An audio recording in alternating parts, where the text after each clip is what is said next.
তো আজকে আবার একটু জ্বর চলে আসছে বিকজ আমি এত বছর পর আবার কলেজে। হ্যাঁ, একটু পানি খেতে পারলে ভালো হতো। আচ্ছা, ইটস ওকে।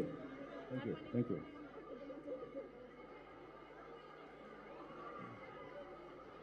সো পানির আরেক নাম জীবন। কিন্তু পৃথিবীতে এমন একটা প্রাণী আছে যে পানি খেলে সাথে সাথে মারা যায়। আমরা কি জানি প্রাণীটার নাম কি? এটা জানতে হলে কি করতে পারি? Google, right? বা জেনারেল নলেজের কোনো বুক। যেই প্রাণীটা পানি খেলে মারা যায় সাথে সাথে, প্রাণীটির নাম হচ্ছে ক্যাঙ্গারু র্যাট। এটা একটা ইঁদুর, ক্যাঙ্গারুর মতো হাত, লম্বা লেজ। তো এই বিষয়টা কিন্তু আমরা কেউ জানতাম না, রাইট?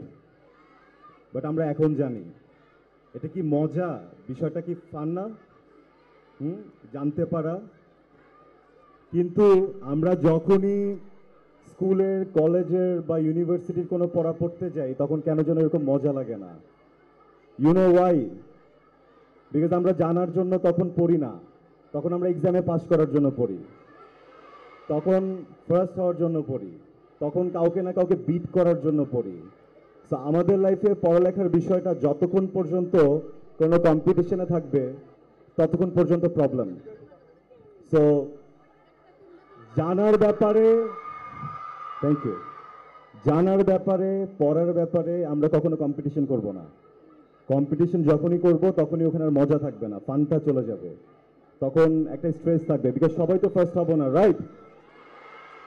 আমি কখনোই ফার্স্ট হই নাই। হ্যাঁ, সো বাট যে ফার্স্ট হব না ইট ডাজন্ট মিন যে আসলে সে যোগ্য না বা সে লাইফে কিছুই করতে পারবে না।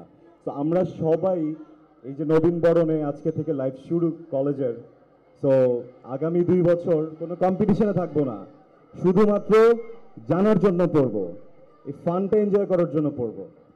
Thank you, I love you.